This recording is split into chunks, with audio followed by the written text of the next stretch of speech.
Philosophical school. अब यहाँ पर क्या चीज़ कहता है फिलोसॉफिकल स्कूल के अंतर्गत, लॉ एंड रीज़न के अगेंस्ट कोई भी व्यक्ति जाता है तो वह जो लॉ है वो वैलिड नहीं होना चाहिए। लॉ एंड रीज़न जो है जस्ट फेयर एंड रीजनेबलनेस होनी चाहिए, युक्तियुक्त होना चाहिए, सही होना चाहिए।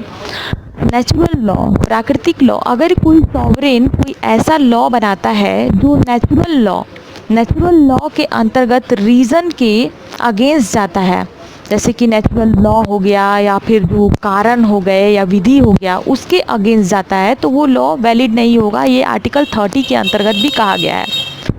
लॉ का क्या पर्पस है? लॉ का पर्पस है जस्टिस, मीन्स कि सही जस्टिस होना। विधि का कोई भी सबसे मेन मकसद क्या होता है? जस्टिस देना। अब इसके अंतर्गत जूरिस्ट कौन कौन से होते हैं? Aquinas, Immanuel Kant, John Locke, Fichte, Hegel. सबसे पहले हम लोग जो थॉमस एक्विनास क्या कहते हैं उनके बारे में समझते हैं। फिलोसॉफिकल स्कूल के अंतर्गत लॉ के बारे में उन्होंने क्या चीज़ कहा है, जूरिस्प्रूडेंस के बारे में उन्होंने क्या चीज़ कहा है। उन्होंने क्या कहा है, ये जो थॉमस एक्विनास थे 12th सेंचुरी के विधि शास्त्री थे, जूरिस्ट थे। इन्होंने कहा है religion had a major role. धर्म जो है क्या करती है? कोई भी चीज़ों के लिए सबसे मेजर रोल निभाती है। इन्होंने थॉमस एक्विनास का यही कहना था। अब जॉन लॉके का क्या कहना था? जॉन लॉके ने सोशल कॉन्ट्रैक्ट थ्योरी दिया था, सामाजिक संविदा सिद्धांत। क्या दिया था? सामाजिक संविदा सिद्धांत। जैसे कि जो लोग होते हैं, लोग को पावर मिलती है, फिर पावर को गवर्नमेंट क्या करता है? प्रोटेक्ट करता है। जैसे कि पीपल को पावर मिलती है, पावर को कौन करता है? गवर्नमेंट प्रोटेक्ट करता है। तो सोशल कॉन्ट्रैक्ट्स थ्योरी को, मीन्स कि एक के ऊपर एक सारे लोग डिपेंड रहते हैं, मीन्स कि लोगों के जो पावर है उसको प्रोटेक्ट करने का कौन काम करता है? गवर्नमेंट काम करता है। ओके, गवर्नमेंट काम करता है। ये आपका जॉन लॉके का कहना है।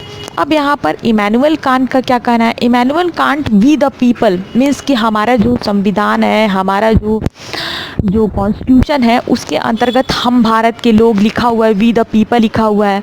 उनका कहना था act in such a way that magazine of your action could be made magazine of general action। Immanuel Kant का ये कहना था। अब यहाँ पर जो फोर्थ जो आपके जूरिस्ट हैं उनका क्या कहना था? फोर्थ जूरिस्ट हैं फिस्ते ने कहा कि जो स्टेट है, स्टेट जो इंडिविजुअल है के राइट्स एंड ड्यूटी को कौन प्रोटेक्ट करता है?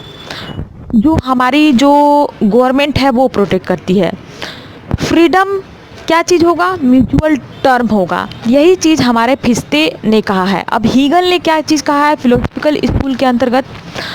जो फ्रीडम है, फ्रीडम के लिए ह्यूमन ने बहुत स्ट्रगल किया है। चाहे हम व्यक्ति क्यों ना हो, हम लड़कियां क्यों ना हो, हम एक पुरुष क्यों ना हो, तो हम अपनी आज़ादी के लिए बहुत ज़्यादा मीन्स की स्ट्रगल करते हैं। जैसे कि अगर कोई भी व्यक्ति जो है, अगर कोई आपके मम्मी पापा ही अगर आपको बोल देते हैं कि नहीं, अब से तुम ना तो खेलने जाओगे ना मूवी देखने जाओगे, तुम्हारा रवैया ठीक नहीं है, और एक रूम में बंद कर देते हैं, तो आप बहुत स्ट्रगल करोगे कि कैसे भी करके मैं बाहर निकलूँ, अपने फ्रेंड से मिलूँ, मूवी देखूँ, घूमूँ फिरूँ।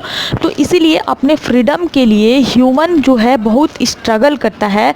Law is evolutionary dynamic process. जो लॉ जो है हमारा एक इवोल्यूशनरी डायनेमिक प्रोसेस है, हीगल का ये कहना था। अब हमने क्या किया कि फिलोसॉफिकल स्कूल के अंतर्गत जितने भी पॉइंट थे, जितने भी जूरिस्ट ने क्या क्या चीज़ कहा था उसको समझ लिया। अब हम लोग चलते हैं सोशल स्कूल की तरफ।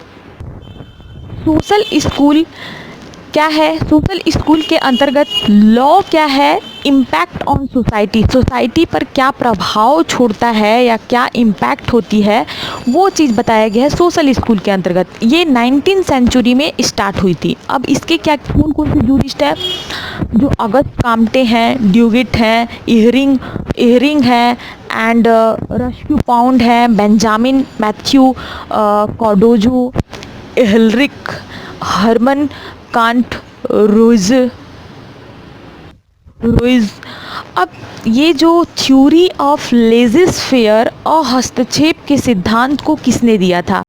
जैसे कि लेजिस्फेयर, कहीं पे भी क्वेश्चन पूछ सकता है कि राज्य के संबंध में लेजिस्फेयर सिद्धांत जो है बहुत ही प्रचलित हुआ था। इस सिद्धांत के अनुसार क्या था? इस सिद्धांत के अनुसार हमारा जो ये आपका जो हमारे बहुत सारे विधि शास्त्री हो गए या फिर हमारे जूरिस्ट हो गए, उन्होंने लेजिस्फेयर सिद्धांत के अंतर्गत कहा था कि स्टेट का वर्क सिर्फ देश की सुरक्षा, शांति, मुद्रा संचलन तथा अन्य देशों से रिलेशन के लिए कार्य करना होता है एंड स्टेट की एजुकेशन, कॉमर्स, ट्रेड में भी इंटरवेंशन नहीं करना है।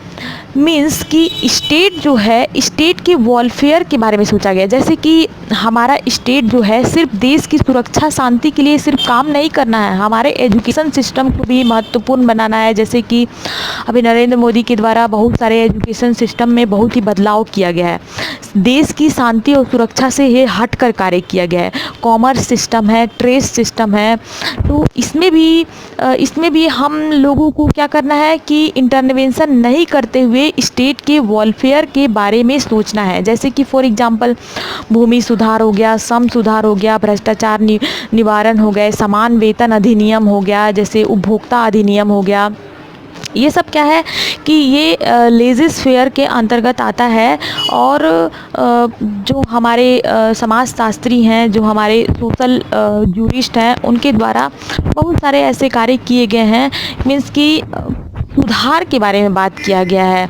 ऐसा कोई भी लॉ नहीं बनना चाहिए जो मीन्स कि एक इंडिविजुअल के राइट्स को वायलेट करता हो। ऐसा कानून बनना चाहिए, ऐसा लॉ बनना चाहिए जो इंडिविजुअल के राइट्स को, मीन्स कि लोगों के राइट्स को सुरक्षा प्रदान करता हो। तो यहाँ पर हस्तक्षेप के सिद्धांत के अंतर्गत यही चीज़ बोला गया है कि स्टेट के कल्याण के बारे में सोचा गया है। अब यहाँ पर चलते हैं हम लोग, एहलरिक क्या क्या कहना था। एहलरिक जो हमारे जूरिस्ट थे सोशल स्कूल के अंतर्गत, इनका मेन सोर्स था सोसाइटी, समाज इनका सबसे मेन सोर्स था। बुक थी इनकी स्पिरिट ऑफ रोमन लॉ। इन्होंने जीवित विधि मीन्स लिविंग लॉ के बारे में बहुत ही अच्छी बातें कही थी कि विधि एक ऐसी प्रणाली है जिसका उद्देश्य समाज के परस्पर हितों के मध्य तालमेल स्थापित करना है। एलरिक का कहना था। अब रॉस्को पाउंड का क्या कहना था? रॉस्को पाउंड सोशल स्कूल के फादर थे।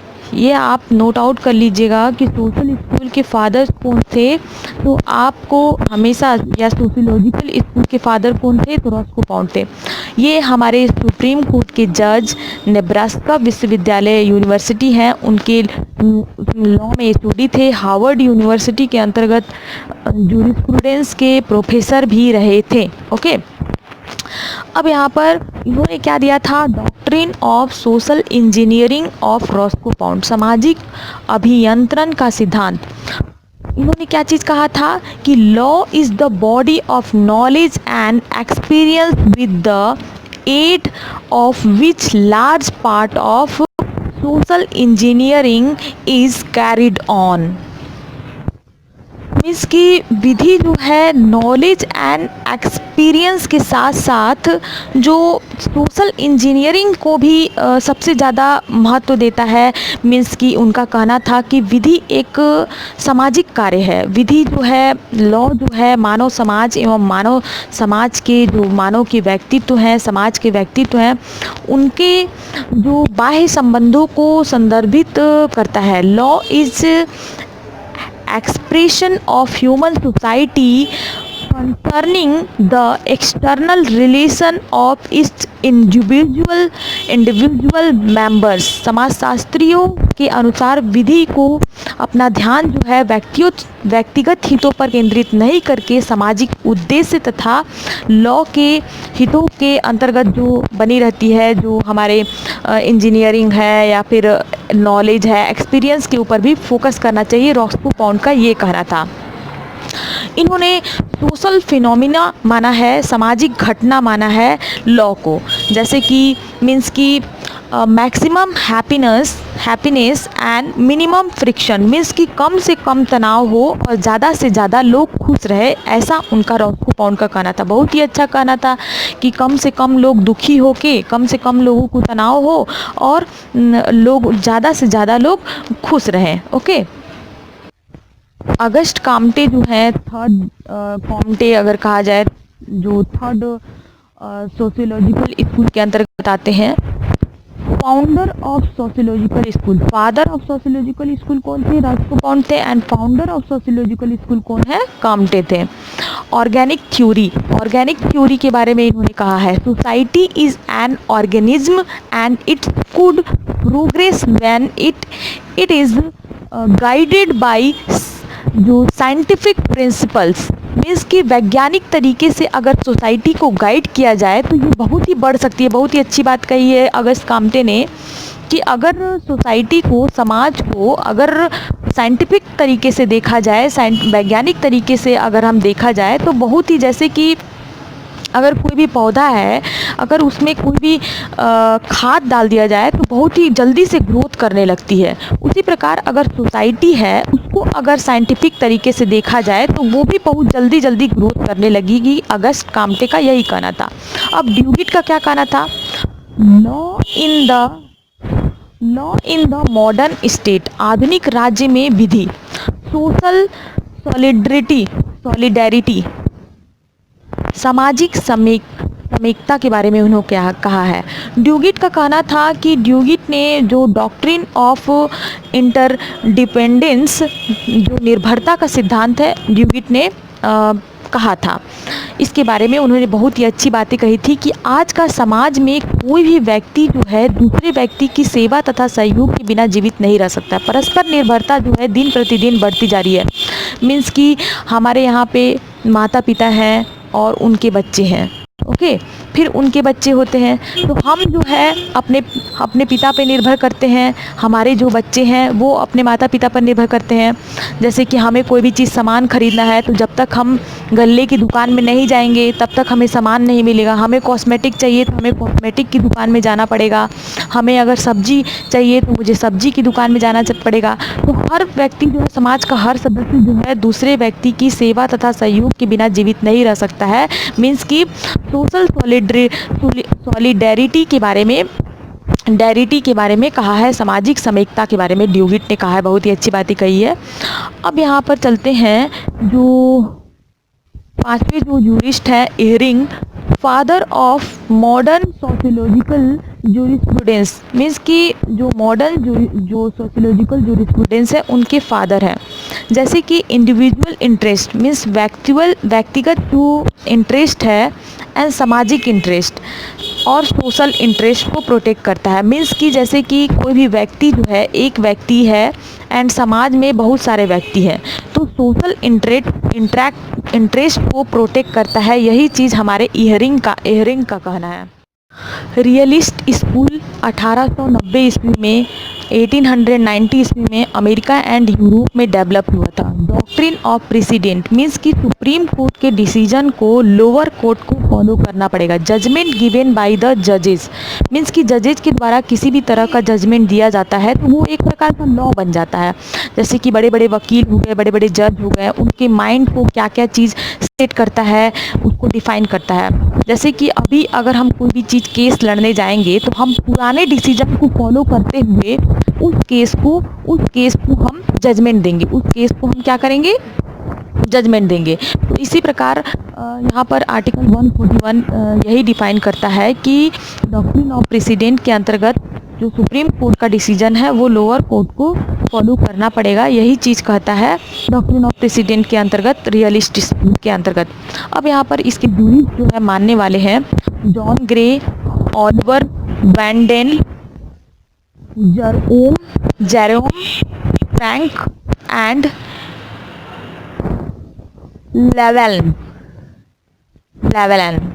लेवेलाइन। जॉन ग्रे क्या कहते हैं? जॉन ग्रे कहते हैं कि जजेज के द्वारा जब लॉ बनाया जाता है तो सभी पॉइंट पर फोकस होता है। जैसे कि पॉलिटिकल थ्योरी हो गई, इकोनॉमिकल थ्योरी हो गई एंड पर्सनल थ्योरी हो गई या पर्सनल क्वालिटी है, हर चीज़ पर वो फोकस करते हैं, तब जाके एक लॉ बनाया जाता है। हॉलमर्स जज का क्या कहना है? हॉलमर्स का क्या कहना है? जो भी बैड मैन होते हैं उन्हें लॉ से कोई लेना देना नहीं होता है, उन्हें सिर्फ फाइन एवं जजमेंट से मतलब होता है। जैसे कि कोई बहुत बड़ा रेपिस्ट है तो उसको लॉ से कोई लेना देना नहीं है, उसको बस यही लेना देना रहता है कि मुझे कितना फ़ाइन देना है और मुझे कितना पनिशमेंट मिलेगा, मुझे कितना जेल रखना है, यही चीज़ उनका सबसे मेन मकसद होता है। लॉ जो है एक्सपीरियंस एंड लॉजिक से चलता है। लॉ क्या है? एक्सपीरियंस प्लस लॉजिक है। एंड जैरोमे फ्रैंक का क्या कहना है? जैरोमे फ्रैंक बुक है law and modern mind, rule plus fact equal to law decision. क्या है कि नियम एंड तथ्य के अंतर्गत क्या होता है? लॉ का डिसीजन निकलता है। एंड लेवेलाइन का क्या कहना है? Law should be in flux with the society, law is institution. Llewellyn का कहना है कि लॉ क्या है? एक लेवेलिन जो है वो कोई भी लॉ को स्थिर ना मानकर गतिशील मानते हैं। ओके, उन्होंने बहुत सारे सामाजिक जो प्रयोजन है, सामाजिक जो ध्येय है, उनको पूरा किया है। तो इस तरीके से कहा जाए कि जो हमारे जो विधि शास्त्री हैं, विधि को दिशा देने का कार्य करते हैं, विधि को सही दिशा देने का कार्य करते हैं। ओके, तो आपने रियलिस्ट स्कूल के अंतर्गत बहुत सारे पॉइंट को समझा एंड सारे स्कूल को आपने समझ लिया। And don't forget to subscribe my channel. Till then bye bye, thank you.